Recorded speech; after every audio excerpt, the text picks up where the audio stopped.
We're good? You know? Yeah. Okay. Well, we'll do that again. Welcome everybody. In very kitzer, we will share that Baruch Hashem at Living Chassidus, one of our goals is to help women in all stages in life, and one of the aspects that we deal with in our demographic is women that are primarily in Shidduchim or married, and Shalom Bayis is a very practical and applicable topic. Necessary, yes, absolutely necessary topic. And Baruch Hashem, over the last 14 years, my husband and I have worked extremely hard through learning Chassidus, through trial and error, through speaking to mashpiyim, and it has been a really wonderful experience, and we've been able to help a lot of couples through our experiences. I'm a certified mikvah.org Kallah teacher. I am a volunteer staffer for the Purity Helpline, which is an anonymous helpline for women asking Taras Mishpacha questions to Kallah teachers. My husband is certified chosson teacher and also a great guy. So a few months ago we did I don't know if you guys remember, but we did a dinner where we sat together with everybody and said, what do you guys want? What do you want for the upcoming future? What programs should Living Chassidus put together? And one of the suggestions was to do a joint husband and wife talk about different aspects of marriage and relationships. So this is thanks to your suggestion. So Kallah to you guys. And I also want to give a huge thank you to Adela Bookman. She sponsored tonight Leila Nishmas Rabbi Chaim ben Avraham of blessed memory, who passed away on Friday and was a true example of Shalom Bayis that was quite palpable in his home. Also a refuah shlema for Sheva Chaya Mushka Bas Netel and for Meir Tzvi ben Maryasha Malka, Chaim Meir Tzvi ben Maryasha Malka, and for all of the hostages and for the safety, strength, and success of our Chayalim and Mashiach now. So thank you so much, Adela. And with that, do you have something that you want to start with, or should I get the topics? Question. Well, maybe let's start it with a topic and then open up for questions, unless whatever you guys want. Does anyone have any questions they would like to? What would you want to know about Shalom Bayis or communication? We can only speak for ourselves. How do we, let's say, get our spouse on board, or how do you bring it up as like, this is something important? Meaning there's something on your mind that you find important and you're looking for tips or ideas of how to even start the conversation. Okay. Very cool. Something specific or? Well, both in general. The general, as, I think, like you're saying, Shalom Bayis in general as a necessity, and even when it comes to particular things in regards to Shalom. Okay. Should we answer now, or should we get into it and then come back to it? Whatever you want. Okay. It's a good question. It is a great question. I think let's give a backdrop of the mindset, and then we'll go back to it because I think it'll tie together. So, one of the beautiful things about marriage is that in reality, I always say, like, the chuppah is has a magical power. The chuppah has a magical power of really and truly reuniting two half souls. So under the chuppah, it's two human beings, a man and a woman.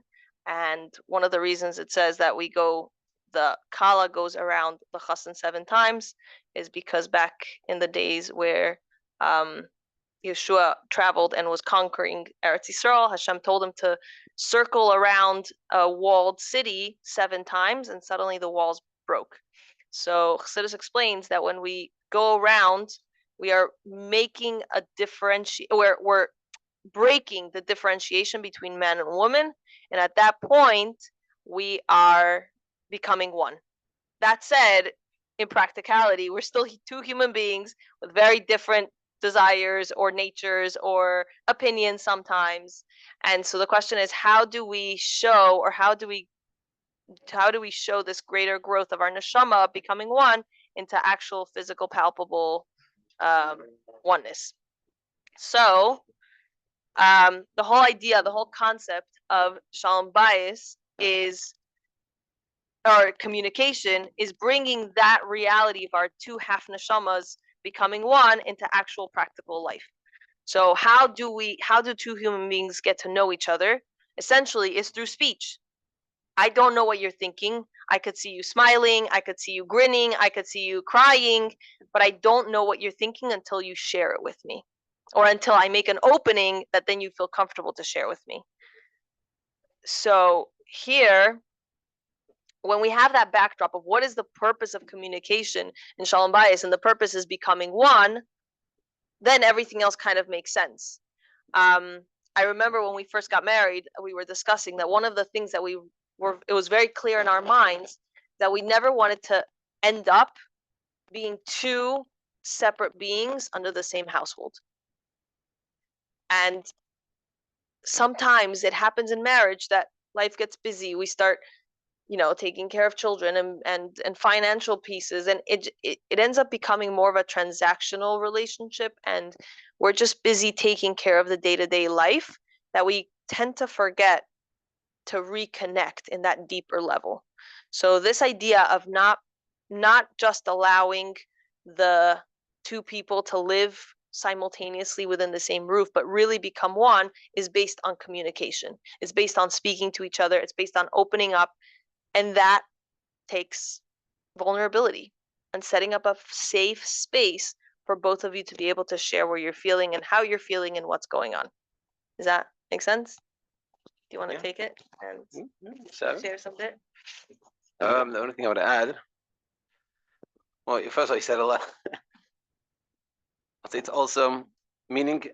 I think what you're trying to, like what you're saying, is that together with that, is that we don't want to just live under the same roof. Like we want to be together. Because like you're saying, as life gets more and you have kids and stuff, it just gets very busy. And suddenly you're sort of living in the same house, doing the same things. Let's say you could be making dinner and the husband's whatever, bringing the parnasa, but you guys aren't actually the marriage aspect of it is not really there. I think what you're trying to, one of the things you're trying to say is you're making a conscious effort that we don't just provide for the family, which is very important. I'm not diminishing that; it's very important, but we also make the marriage a priority. Correct. And you could use it maybe the same mashal with Atan Hashem. We could do all the mitzvahs, but we're not connected at all, and there's no emotion, and we could be perfect in everything that we do, but Hashem's not involved. So part of our relationship with Torah mitzvahs is Hashem. So too with marriage, it's not just doing the right things, and the husband could do the right things and the wife could do all the right things, but together with that, it's like, I guess it's like a story once that we went for Shabbos somewhere, and the wife asked the husband to come home to help. But the husband decided that we should buy flowers for Shabbos. So he went and got flowers instead of coming home. He was excited to buy her flowers for Shabbos. I mean, he was doing it for her. Yeah, whatever. The point I'm trying to bring out is that we could be doing the right things, but it's not. We have to remember who, there's a relationship. It's not just we're doing the right things. Like you could go every week and buy flowers, it can be meaningless, or it can be very meaningful. It's not just the action of what we're doing. It's not like, you're taking care of this and I'm taking care of that, but we're taking care of it because we're in a relationship called marriage together. Yeah. Cool, yeah. Okay, so another aspect of this, which may be a shock, or may not, but the concept of healthy disagreements. I know that I remember before I was married, I had this concept that the word Sholom Bayis means that everything's always flowery and beautiful and rainbows and butterflies, and if it chas v'shalom there's something that we disagree on, we should just pacify and cool it down. And there is a beauty in that. There's definitely a lot of beauty in having extra chesed and having extra sensitivity to your spouse and trying to not create extra things to, be different on or have a difference in. But I do want to share that when every person brings in their unique talent or their unique perspective, their unique approach to life, the entire marriage and the entire family benefits so much. Anytime I come and I have something that is possibly a different viewpoint than my husband, we both benefit by having and being honest about that viewpoint, obviously in a sensitive way, in a nice, gentle conversation, preferably not fighting and screaming, chas v'shalom, but being the actual part of you and bringing that part of you into the marriage is so beneficial for both of you. I feel like if my husband sometimes, let's say I have a different viewpoint, he's like, okay, it's fine, we'll just do it your way. I'm like, no, but I need to hear your way so that we can grow together. We can push each other beyond both of our boundaries. So there's, especially in the beginning, I think used to be more like, okay, it's fine, we'll just settle it. I'm like, but no, I need to hear what's actually going on. And through that, we were just discussing on Shabbos how much I feel like I've changed. I've grown as a human being and as a wife and as a mother and as a shlucha and as an everything, just because I was able to make space for a little healthy disagreement, a healthy perspective, and hearing his perspective and having to be sensitive to his perspective and vice versa. I think you can share, but if you benefit from hearing mine, So let me just, I think, clarify what you're trying to say. Yes. And I think it's a very, I think this is a very important point. I shouldn't be speaking, but this is more for the women, but this is just an important point we're trying to bring out. I think you just maybe can make it a little clearer, is that we think that the goal of Shalom Bayis, or a goal of a good marriage, is that there's no arguments. But it's like saying the goal is to be a tzaddik. The reality is we're not tzaddikim. And really, like it says, meaning the tshuva is the distance and the return, which means in the marriage, it's not that I can have good marriage if I just don't say anything. But I learn what my husband likes, or my husband learns what my wife likes. And I don't have my opinion. I just keep quiet. Well, what's a compromise? I just keep quiet about it. It doesn't. That's not a real relationship. It doesn't really work. It's not a long-lasting solution. And really, it's not that. Then what ends up happening is you're living a married life, but you're not really married because you're not there. And the challenge, but the beauty of it is learning how to talk. It's not always so easy, but you have to learn for yourself. As Manas Friedman says, the best thing for a marriage, a new marriage, is a good fight. Why?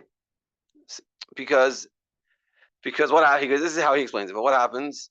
They get into a fight, and at some point, the husband says, "What do you want? Let me know, and I'll do it. Whatever it is, just tell me." And at that point, the wife's like, I have to think about what I actually want.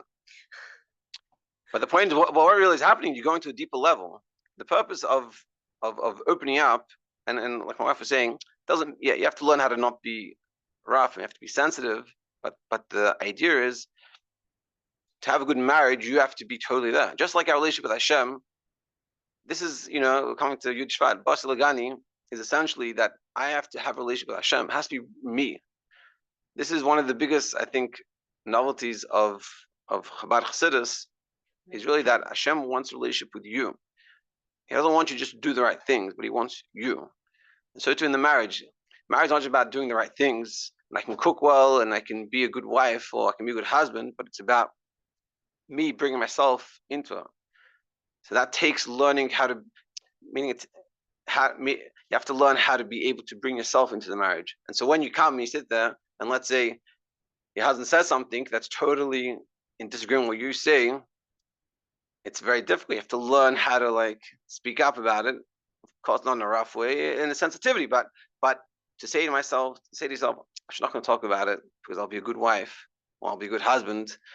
It's not going to last, and yeah, it just doesn't last. It doesn't work well. And the challenge, and it's a very big challenge, is to learn how to like say, can I say something? I don't know how to say this right, especially in the beginning. I'm not sure how to say this correctly. I'm not trying to like argue with you into a fight.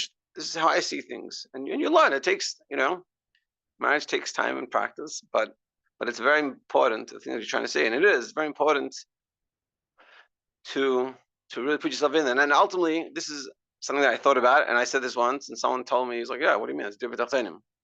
But I had this like idea, and this is, I think it's very important, which is the most important thing when you get married is a good marriage. Like if that's one, if you don't have any money, you don't have, everything is you struggle with, but you have a good marriage, you have everything. There's nothing more. And you're gonna live with that person for the next 60 or whatever, how many years? 100. To live with that person that you get along with, there's nothing more important, nothing greater. And that's why. And so I said in the Ferrain, when I said that, like, it seems to me that marriage is like the most important thing. Like that's like more important than anything else. And I looked around to see what they thought, and they were like sort of what's the big chiddush over there? Yeah, that's like obvious. It's like dibur tachtonim. Yeah, that's it. But I think it's a very important. The Inyan is common, but the how. Yeah, exactly. Actually doing it. Yeah. What if something like how do you That's a great. Never. So the question was, how do you not get defensive when you're having an argument? That's a really, really great. Can you explain that a little bit? I should have. You can. What does it mean? Okay. She'll tell you if you're correct. Okay, you'll tell me if I'm correct. So if I understand you correctly, then one of the ways, basically, if you're having an argument and your spouse says something, and that something, it touches on a nerve, on a sensitive part, or it insults you, or it hurts you, or it bothers you, or you completely disagree, and you have like a adverse reaction. So then how to not have that, right? Meaning the adverse reaction is not because of what they said. Meaning it's not the content, but it triggers you. I don't know. I was gonna go more general than that. Yeah. Like how do you give space and not So yeah. I mean, is the disagreement because of you just disagree what they say, or just because they said it? And No, like you're having a heated argument. Like let's say healthy disagreement. no, like you're having I don't know, like, or whatever it is, like those things are like important. Okay. So the kids' schooling is a perfect example. We had like 2 years ago, and this was something that like I was like, man, this is amazing. We should do this all the time. So we talk about like communication a lot, and so one of the things that happened, we had to make decisions about kids' schooling for the upcoming year, and it's a very heavy topic. It's Hashem, when you come to that time, you shouldn't have that issue, and there's one school, whatever it is. But we had to talk about it. And what we understand is that we're two separate people with two different ideas. And we've been married for a while then already, over 10 years. Mm-hmm. We had to have a discussion about it. So what we talked about was, before we discussed the practicality of which school we're going to send them and how we're going to do it, I said, let's just have a conversation of what's going on inside. What are we talking about? Because in life, there's two different discussions. Two tracks. Yeah. Especially when you're newly married. There's doing, let's say you're going shopping. So there's the practical aspect of shopping and buying stuff. But then there's like, especially in the beginning of marriage, you're like living your parents' life. And you're like, oh, when I was a kid, I went shopping and did this way. And so you have to like buy certain things in certain ways. And it has a whole emotional side to it. So when it comes to, let's say, schooling or myriads of things, Tishrei, going to shul on Shabbos meals, there's the way you have Shabbos meal and how you envision it. And then there's the practicality of it. And then there's your husband's version. So I said, let's just talk about what we feel, what's like going on inside of us. Because I could tell it was very emotional. So we both had a discussion about the emotion behind what we felt and what was like our discussion. And it had nothing to do with practicality. and we just understood each other and we listened to where they're coming from. Understanding is a discussion we have to have, but it's like we understood each other. And it wasn't like there was less of what you were saying of the question about like, yeah, you're not defensive. There's nothing to be defensive about. It's not like we're making a decision here. We're just telling how we feel. We're just being sensitive to each other's feelings Exactly. and making a safe space for the other person to share how they're feeling. It And, was yeah. so crazy healthy. Like, it was wild, especially because it didn't have the weight of, we're not actually making a decision right now. We're just making space for each. And again, this was a very emotional conversation in our lives at that point. And to just make space for each other without the weight, without the heaviness, without the but just how do we feel about this? How do I feel? What does this bring up in you? How do you feel this is gonna affect you or the kids, or just the feelings was really great. Yeah, and once you've had that discussion and you both understand where it's coming from, like a simple example, it's like what's like I feel this school is like too big, or this school is too small, or kids get bullied, and all these things. So once you've both talked it out, you both understood each other. So then you know where everyone's coming from, and then when it comes to the practical discussion of what should we do, you feel the person gets where I'm coming from, and then there's no it's not defensive. A lot of times we feel like I think the biggest thing that we can achieve, and like the most important part of it, of the relationship, and this is with everything, is understanding the other person. And that's, I guess maybe we'll discuss it. But in that scenario, we understood each other first. And when it came to the actual discussion of what should we do, it was actually very simple. And yeah, we understood each other. Yeah, and also it came together as a clarity from the benefit of both of our shared perspectives. Yeah, because if that would have happened, and let's say I would have talked, say this is my opinion, and I'm the man, I'm in charge, and I don't want to hear what you have to say, Lamashal, let's say. So then she might just say, yeah, whatever, I'll be a good wife. But every day that kid is in school, if she's not happy about it, it's going to bother her, and she's going to nitpick on everything and complain about everything, and it's just going to be bother. So that's like what I'm for. You have to always be there. Like, Yeah. So that was one practical tip about setting up a time and a space for an emotions conversation. In order to make that safe space, we should also be as conscious as we possibly can about speaking nicely. And it's so funny because like we've all either been through preschool, taught at preschool. We all know about like speak nicely, nice words, like we all say it, but sometimes when it comes down to it, it's not so simple to really have that clarity when we're about to speak. And sometimes things come out that we regret. So being sensitive to the person speaking. Right. So step one is being sensitive in your words, and really trying as hard as possible. It's not always we live in Gullus, and you're gonna make mistakes, and your spouse is gonna make mistakes, and that's just how the world goes. But step one is at least try. And if they feel like you're at least trying, then you're a million steps closer than not. The other aspect is, how can we think about what the other person is feeling, or what the other, and if we preempt that in our thoughts, then our speech is going to be a lot more fluid. We'll have a lot more perspective of what they're going through.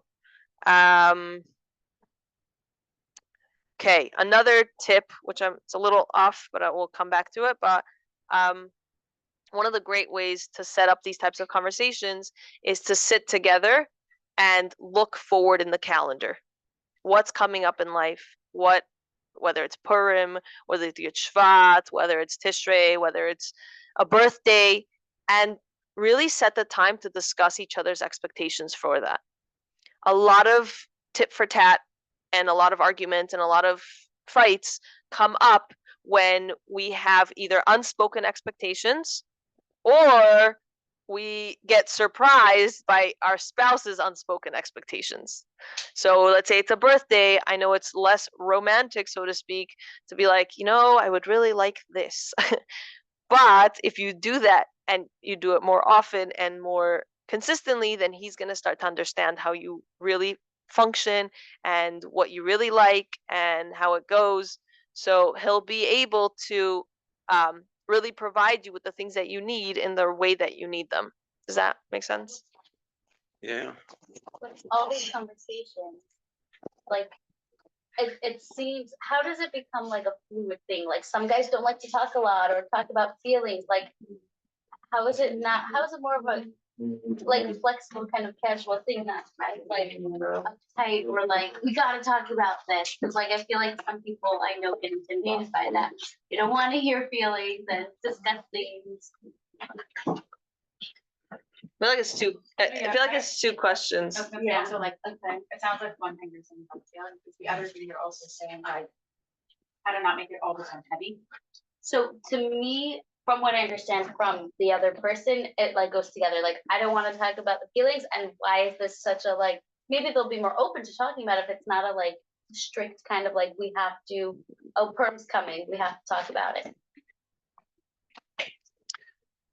So if I understand correctly, your question is, it sounds a little bit heavy. You always have to have a discussion on everything. Like, why do I need to do this? And what if they're not comfortable with it?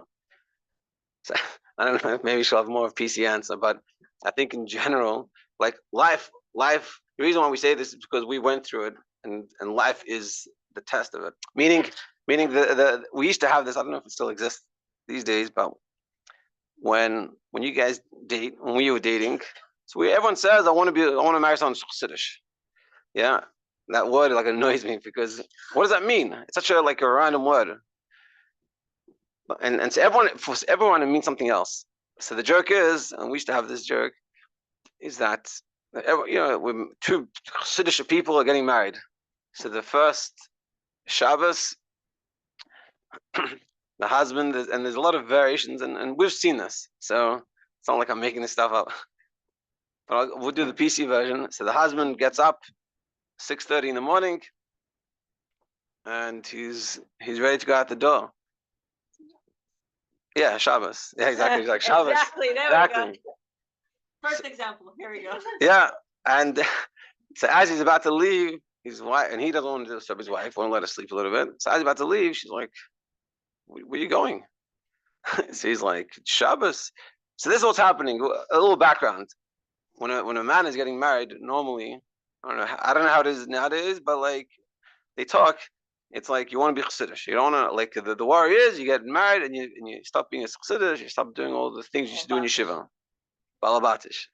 So the guy doesn't want to be Balabatish. So what does he do? So how do you stop being Balabatish? Make sure I'm up first thing. Right? And there's, a man of foot of us woke up someone at 6:30 in the morning. He's like, what are you doing still sleeping? It's Shabbos, how are you sleeping still? So the guy says, I want to be a chassid, so I'll get up. He doesn't know that his wife doesn't know this farain he had. That's how it is.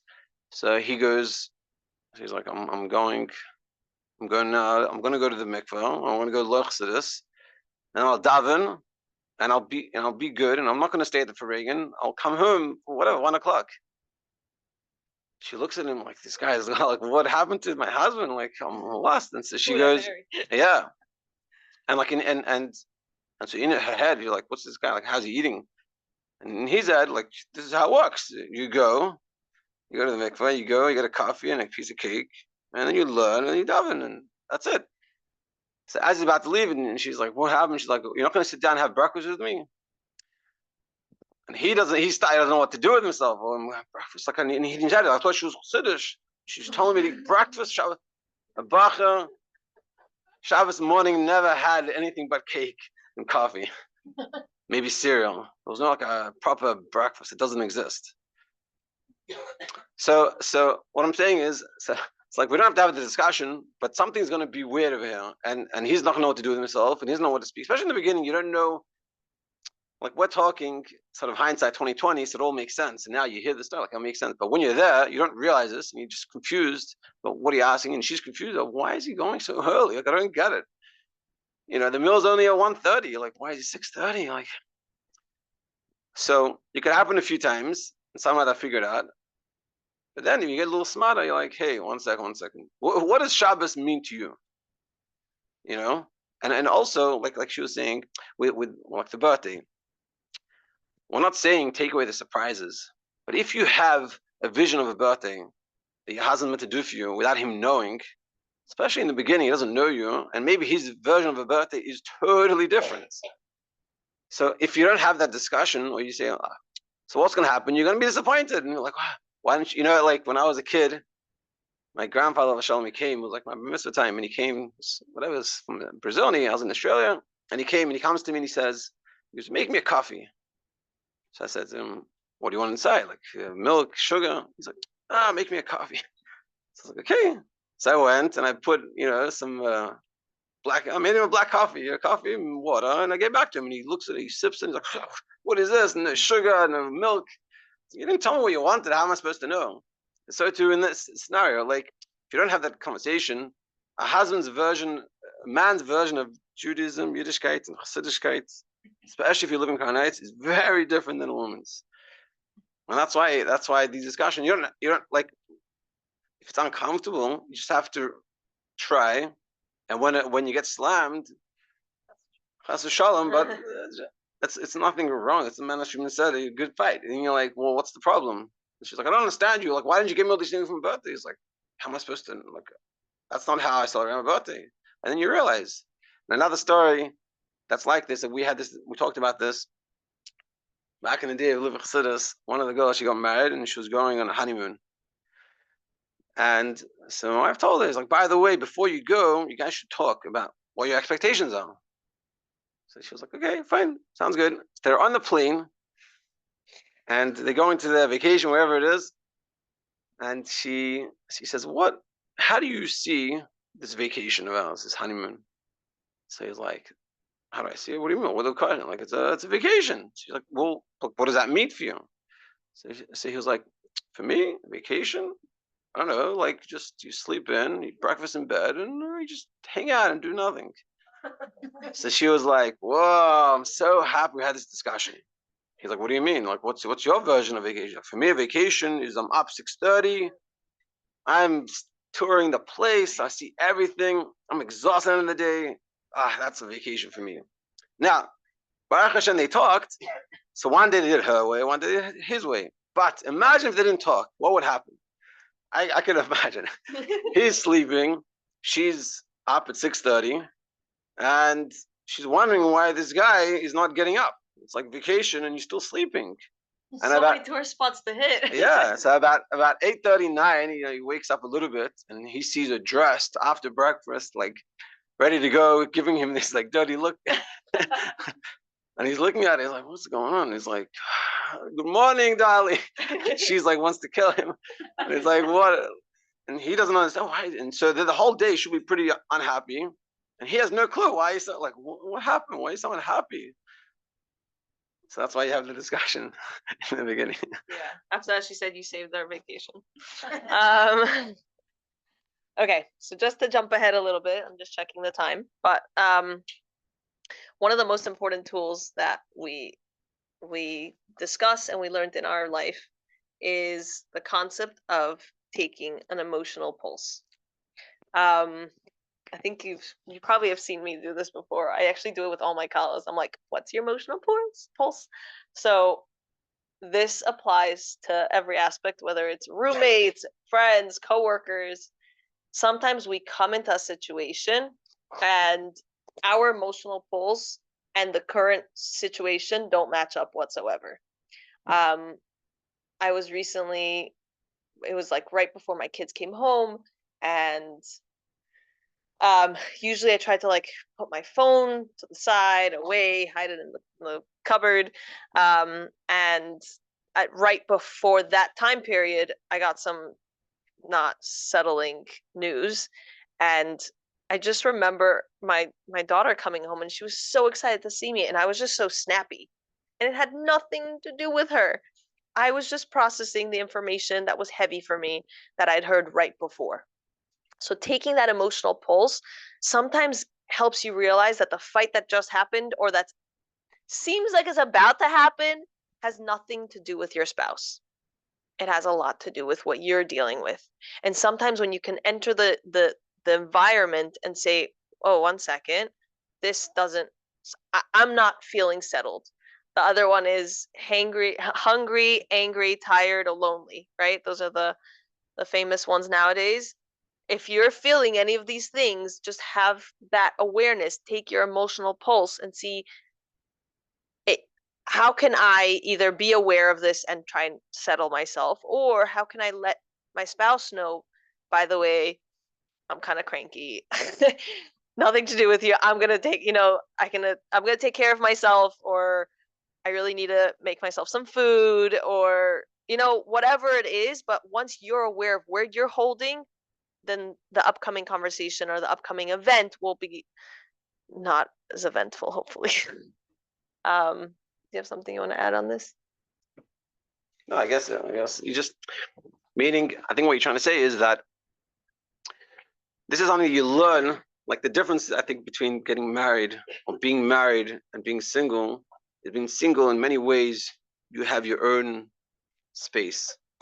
When you get married, you don't just have a roommate like you have when you're single, but it's like that person is part of you.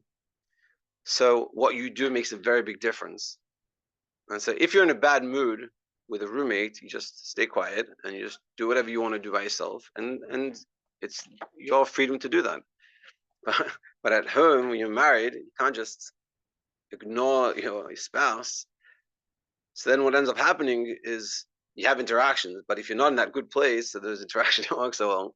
So what you're saying is, or they feel cold, and then the other spouse is like, "Why are you acting so cold with me?" Yeah, exactly. So what you're saying is and this is what you notice when you get married, like you start to have to become more sensitive, and you realize I think one of the things I find funniest is you realize how much of an effect your eating has. And like, am I hungry? Like, am I tired? And taking care of those things will make a very big difference in that conversation or just in that interaction, like when they come home. Yeah. Another point to share is, while having these interactions, to try your best to put yourself in your spouse's shoes and be considerate of them. This is not just the concept of Bishvili Nivra Olam. It has a little pause when it comes to marriage, because it's also for your husband. And being sensitive to him or her, your spouse, and really taking a point. On the one hand, not to take it too far to make assumptions. If you know me for 5 minutes, you'll know me and assumptions don't work. I do not like the concept of assumptions. You come and you tell me this thing happened, I'm like, okay, how much of this are you making an assumption? Don't make assumptions about other people.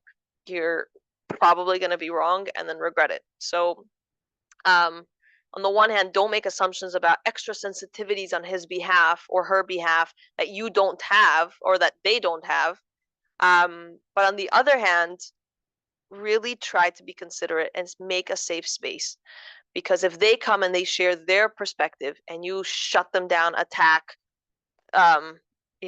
snap, then they might hold back from sharing their perspective again in the future, and then you'll miss out on the opportunity to grow from their perspective. So it's not simple, and it's not easy, and it takes a lot of saying sorries and a lot of tshuva. But it is a mindset to try and be considerate of try and be considerate of your spouse, which then leads into the concept of saying sorry and how powerful a real heartfelt sorry, not sorry out of self-deprecation. Sometimes when we do something wrong or we hurt another person, we jump into, I'm so terrible and I'm so bad and how could I have done this? And like we attack, which at the end of the day still ends up being self-centered.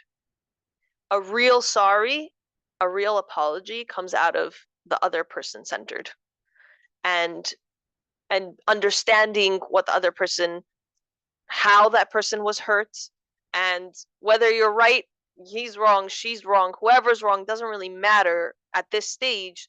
What really matters is that we hurt someone's feelings. So having that sensitivity with that. Yeah. A perfect like source for this is an end of Parak Chav Vav of Tanya. It's probably my favorite like line. When I first like understood it, I was like, wow, this is so awesome. So the Alter Rebbe says over there, you can all check it up. It's in a lot, like right near the end of Parak Chav Vav. The Alter Rebbe says that when you do an Avera, and even if you did a Avera, he writes, Averas Hamuris, severe sins, worst of the worst. You have to say to yourself, now's not the time. Because now I'm meant to serve Hashem b'simcha. I'm meant to be happy. Like an action in life, I'm meant to be happy. I'm meant to be an enjoyable person, especially in the marriage. So he says, you tell yourself, like he goes, as we talked about the specific times, there's Kriya Shashalamita on a Thursday night. He goes, and over there you think about, so what do you think about when you did these severe sins? And so you say, now I can't think about it, but now I have to be happily serving Hashem. But when I have the time to think about what should I think about, so what do you guys think you should think about? I don't want to try and answer. What would you think about? I don't get what I'm saying. How terrible you did. No, I mean that's what a lot of people think that they should be thinking about. He did a very, Chas Shalom person did a very bad avera. And so Alter was telling you, now's not the time to think about it, but you have to do your work. But then I'll give you time to think about it. So what are you going to think about? Think about how bad you are, how bad what you did. And Alter says you have to think about Hashem, whom you've sinned against. And you can check it out. It's beautiful. Meaning, even after you did the avera, when you have the time to think about, what are you thinking about? You're not thinking about what you did. You're thinking about who you did it to. And that's sort of what I'm saying. Like, if you realize you did something wrong, the Yetzer Hara's tendency is to sort of beat ourselves down and say, "Oh, I'm not good. See, how would I do this? I want to have a good marriage. I came to Shalom Bayis, and this is how I'm speaking."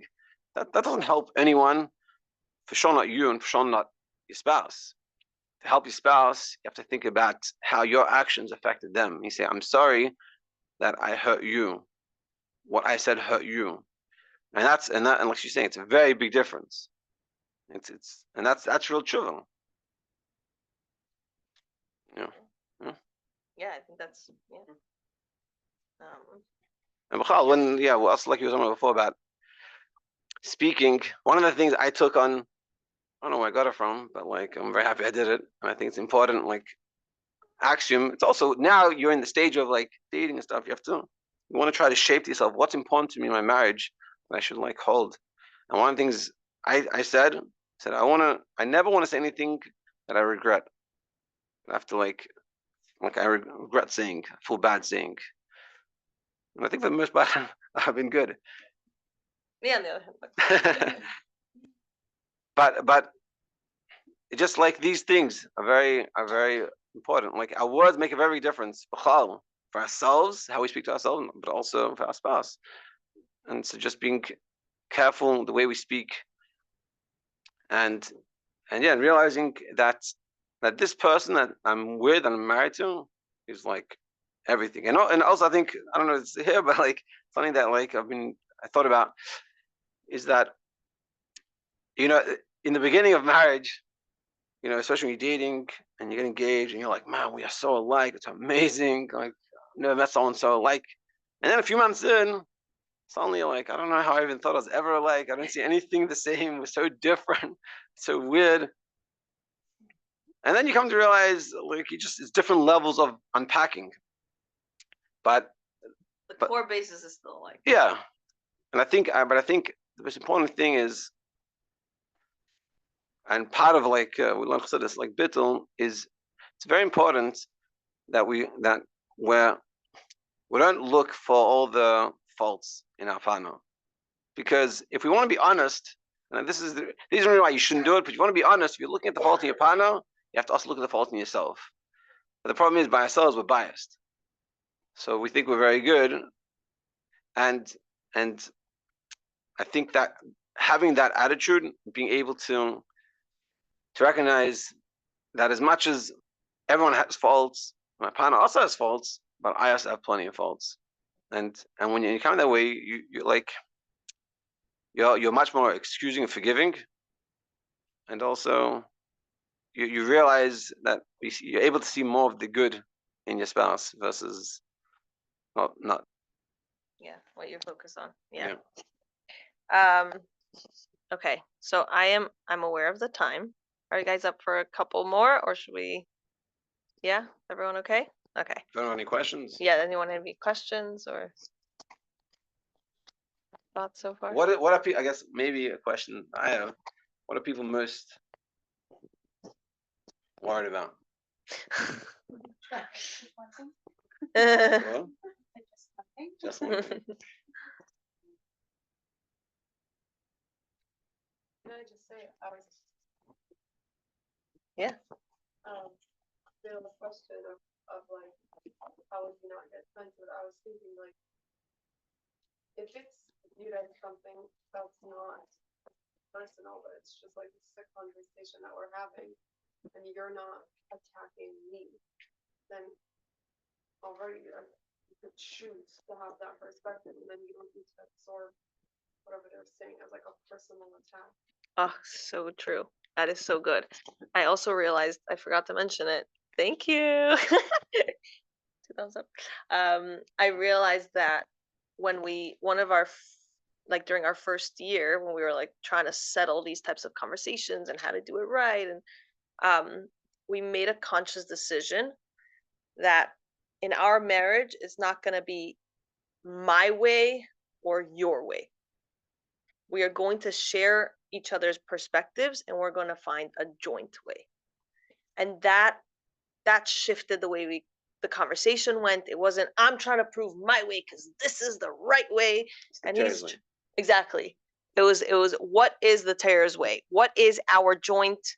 How are we coming together into this? And especially when it comes to Torah mitzvahs, it was there's how are we finding that wholesome, healthy, right perspective, I guess you could say. And that came out of joint, both of us bringing in and not getting attackive and defensive, but definitely the mindset of it's not mine versus yours just sets the tone of the conversation. We're joining together to find a joint solution.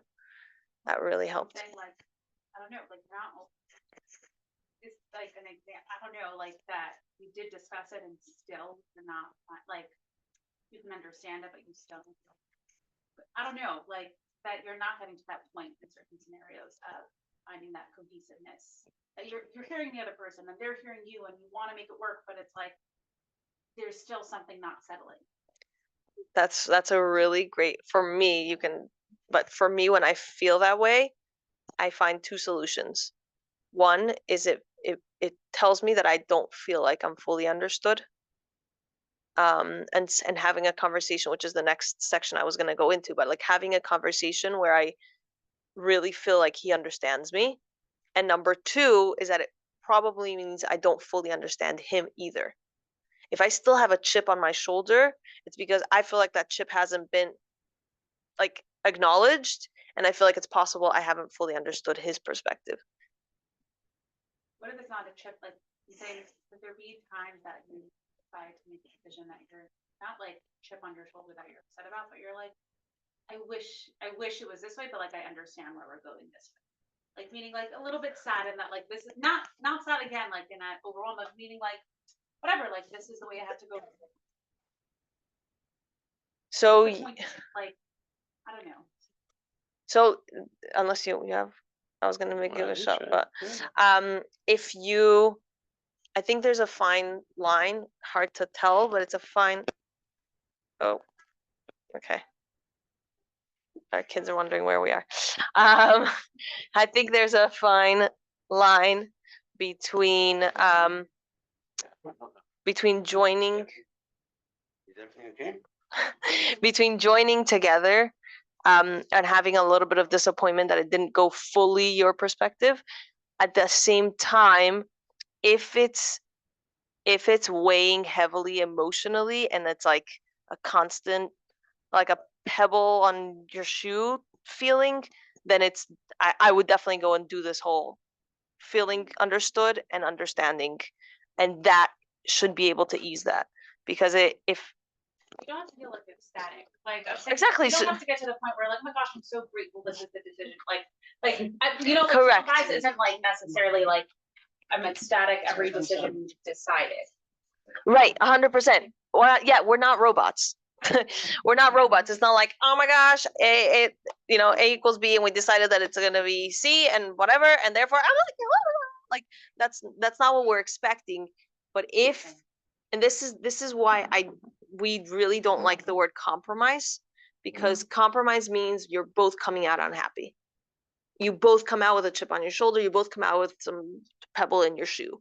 So here, if you're having that, then something didn't fully go, and reattempt the conversation with a lot more understanding, both on his side and on your side. Does that make sense? I just want to add to it is that like for sure there's like small things that it doesn't really matter to you.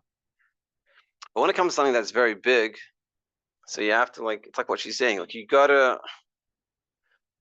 also we didn't really discuss in detail feeling understood. But the learning how to talk and understand someone and having and feeling understood, it's one of the most amazing feelings you can get. And it will take away a lot of the friction. So, like, is there a case that you'd still get stuck? So there is sometimes you'll have to make a decision that's, let's say, against what you want. But once you understand where the person is coming from, you understand that this is the right thing. So the chip is much smaller. A lot of times the chip is big. As you're saying, chip is big because you're not understood and like it's still bothering you. And so And you feel like you have to fight your battle to like yeah, you get have to him to prove get your point. Yeah, or- that's why a lot of times you ever notice people have a like discussion and they keep on saying the same thing, and it's like you're not arguing, but what they're really doing is they're trying to get you to understand their point. Another person trying to get you to understand their point.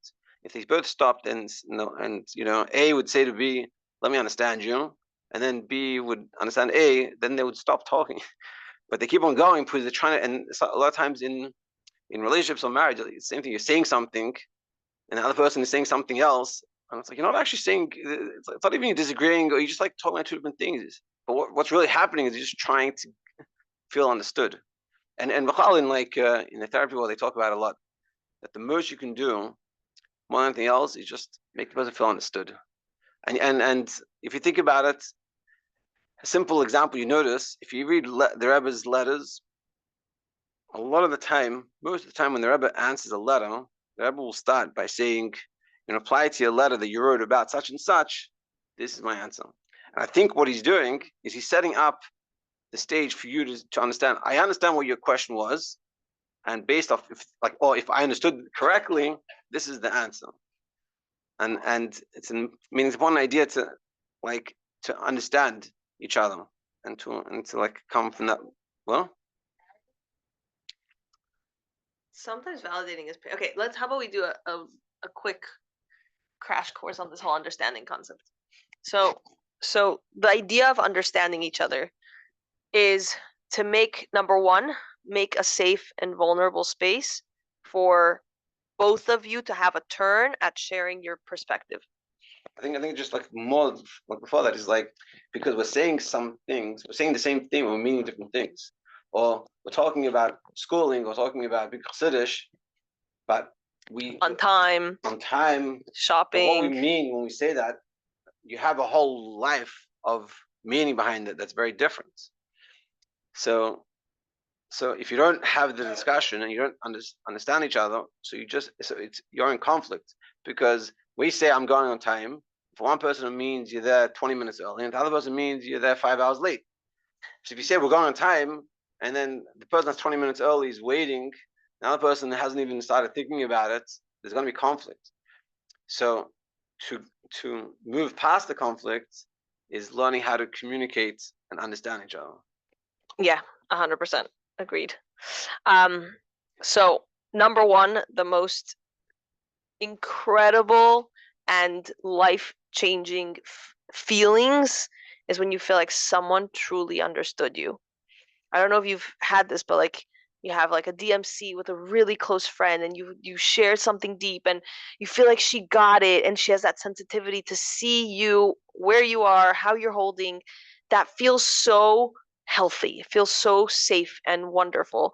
And that's part of the process in marriage. The way to truly understand and make that space to understand each other is through being able to be there for each other in that deep way. And it stops becoming, for example, someone who's quote unquote allergic to like emotional conversations. It might get easier when they feel that amazing feeling of like, whoa, she really got me, or he really got me. And in order to do that, number one, we want to be able to set a space where we are able to listen. Many of us don't. It's crazy how little we listen these days. I remember once having a workshop with Rabbi Simon Jacobson, and he was teaching us. We were at that point in time, I was working in a different organization.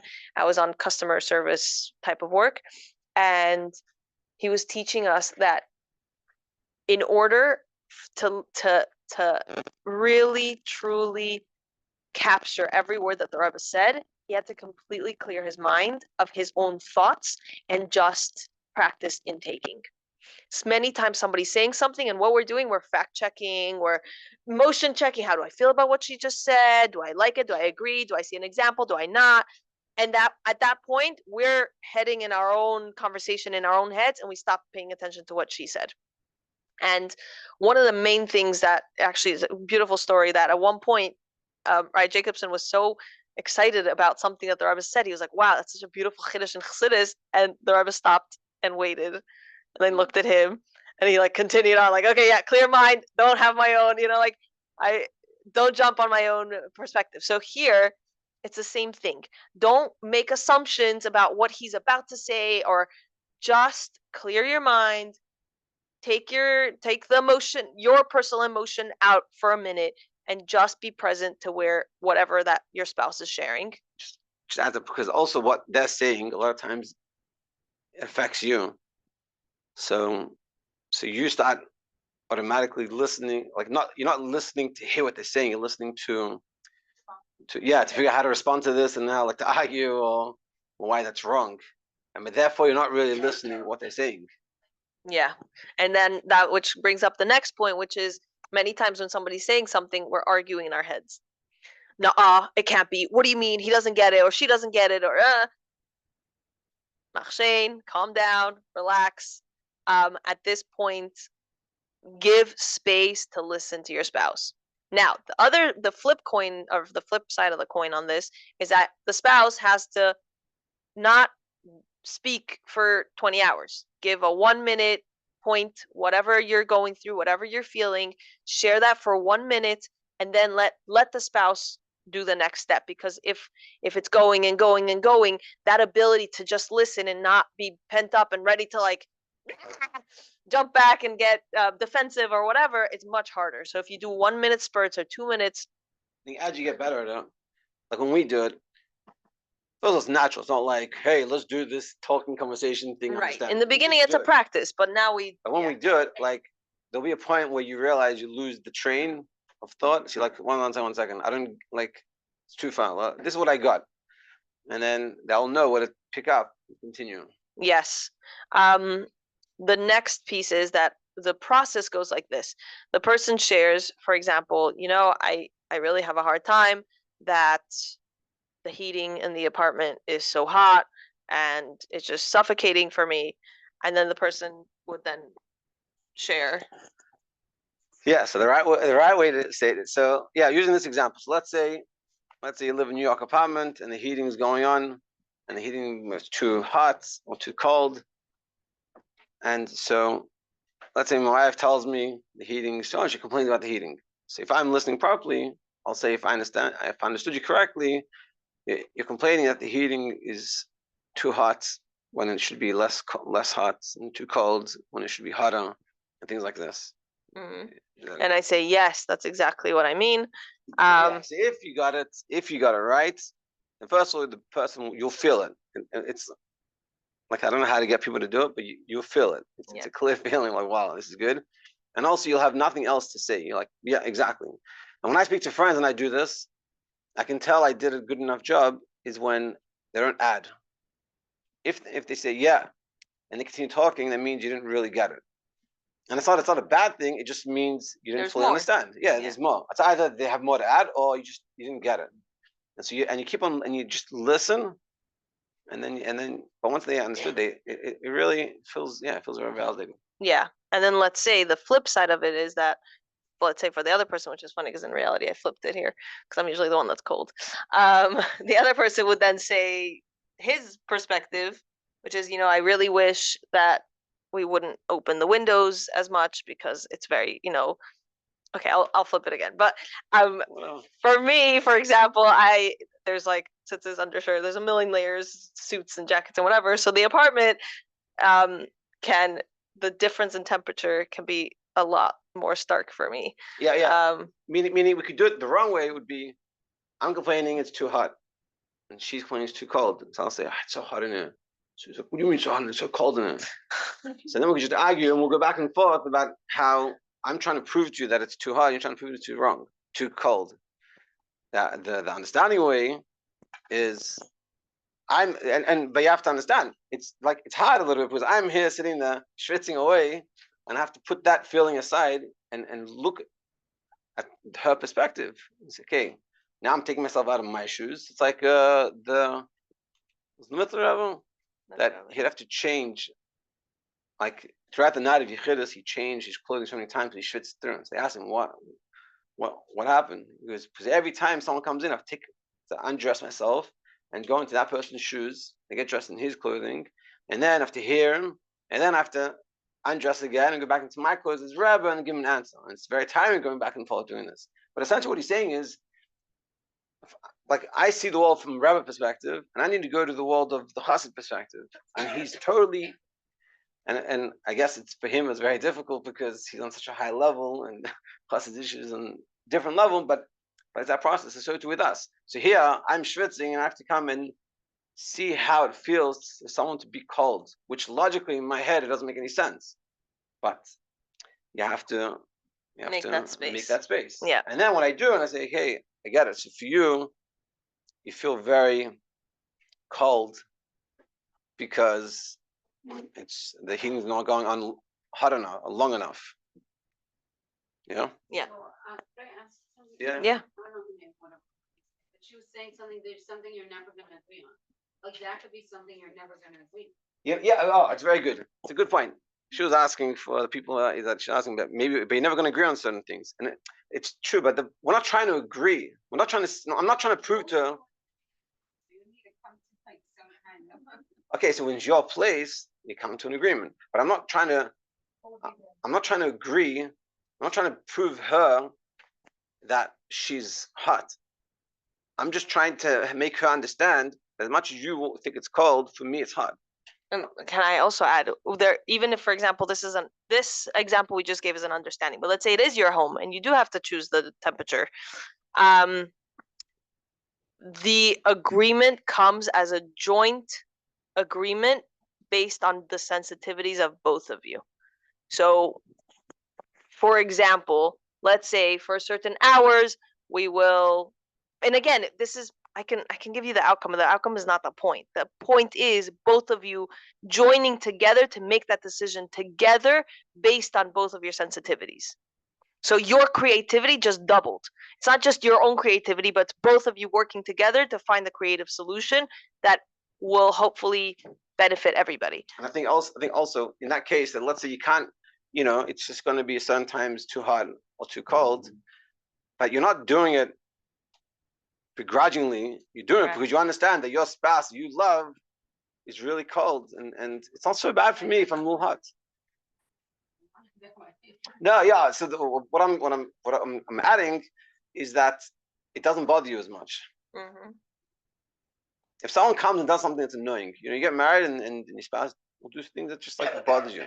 If you don't understand why they do it, it bothers you a lot. But if you understand why they do it, it's like, oh, a simple example. Let's say in your house, when you put something in the fridge, it's always covered. And let's say the spouse, they don't have things covered. So what will happen is, so if you don't understand any history, you'll come and like, what is going on? Why are you putting things in the fridge? You won't say it, but you'll be like, this guy is crazy. He just doesn't he doesn't cover things, and it's crazy. But when you start to understand, so you realize, so you say, well, I don't understand why you push on the fridge on cover, it's like bad, and it's like, I grew up, whatever.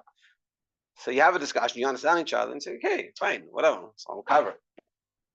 I'm saying it just, you come to a better understanding, and even if it might be a little bit annoying to you, I wish we just didn't have to cover it or whatever. But I understand where it's coming from. Do you see how if you understand where it's coming from, it's less Annoying. Yeah.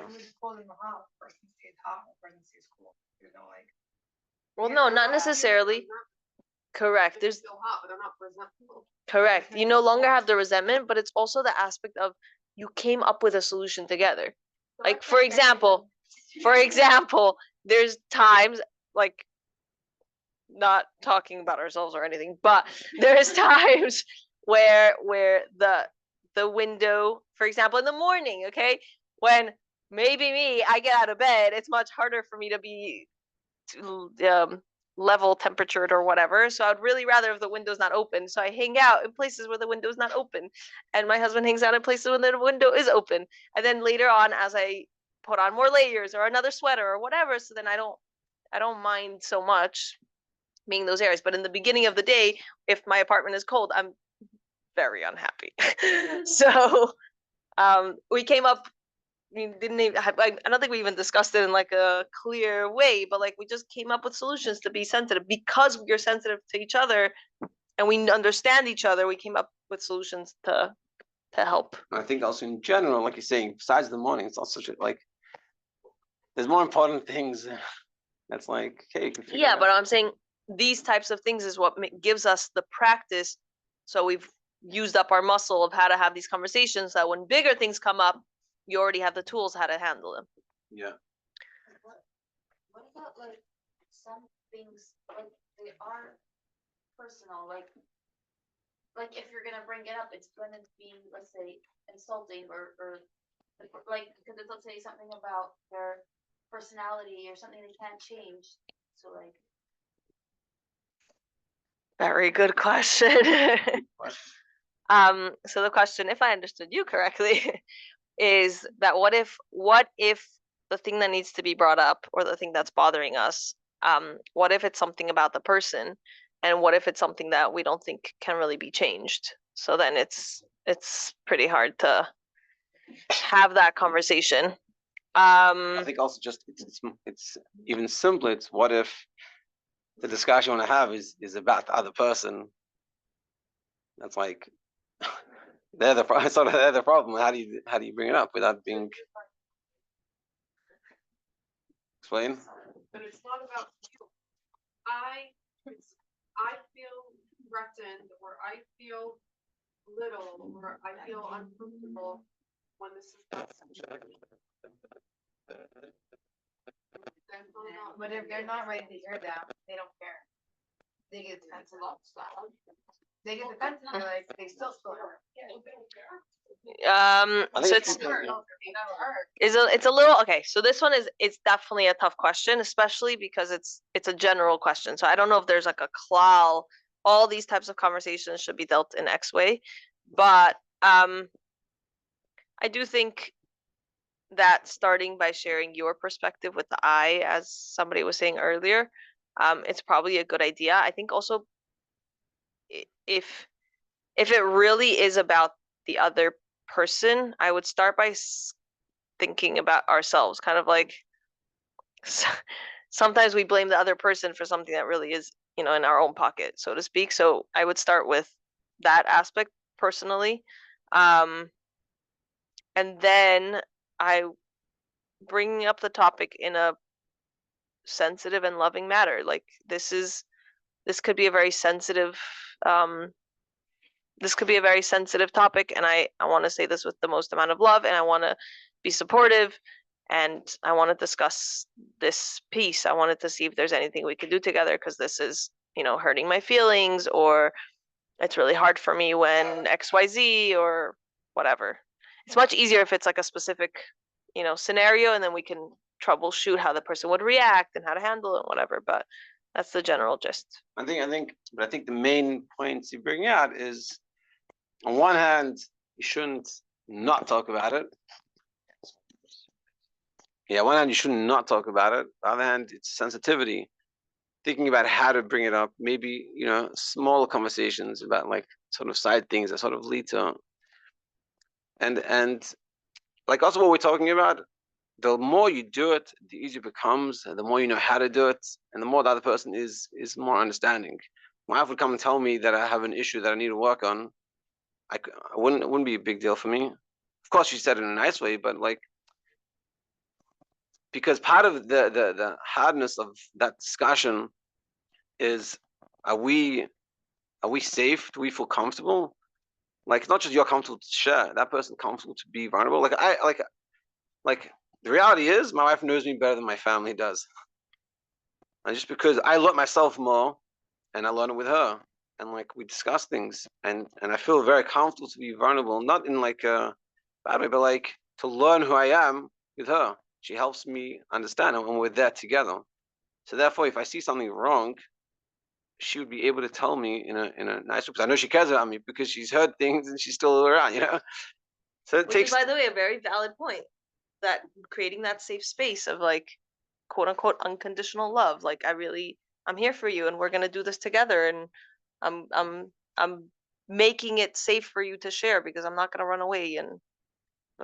Yeah, so you wouldn't do it in the first week. It builds over time, but like if it's something that's constantly bothering you, it's a sensitivity to figure out how to approach it, and also like like approaching it first, building a place of like love, like of connection, that you have a comfortability. The person not going to get very offended, and you try. What if there's another person that like you tried to have a normal conversation with, but they always make big that they're a victim, and you are hurting them no matter what you say, no matter how you try to please them, and there's no one to talk to. Okay, well, that's a much bigger question. If that's in your spouse, that's a whole other. I'm not talking about spouse. I know. That's a beyond the scope of the. I would be more of like a one-on-one, in my opinion, because I feel like there's a lot of sensitivities depending on what relationship, what are the like. There's just so many variables in that of how to handle it, but yeah, there's a lot more, and we're hoping to do this again, Be'ezus Hashem, if you would like to have this again. That said, it is getting late, and we want to close off. So again, one more time, I want to repeat. Give me 1 second.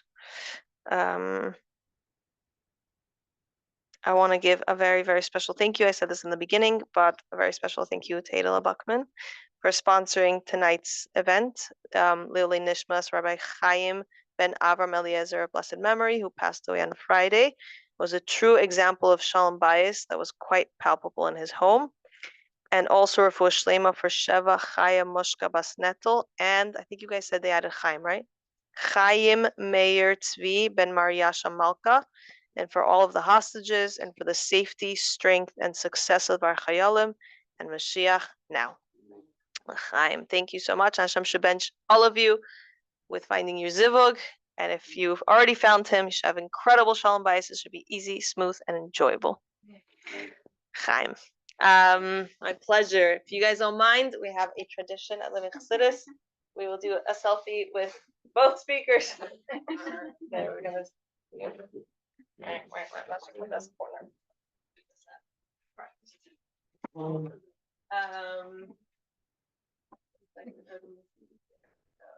1, 2, 3.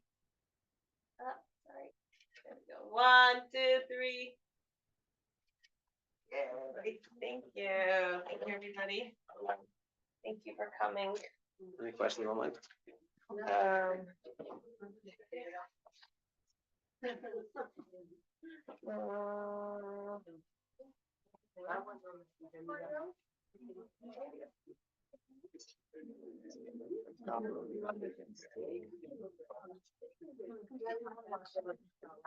Okay.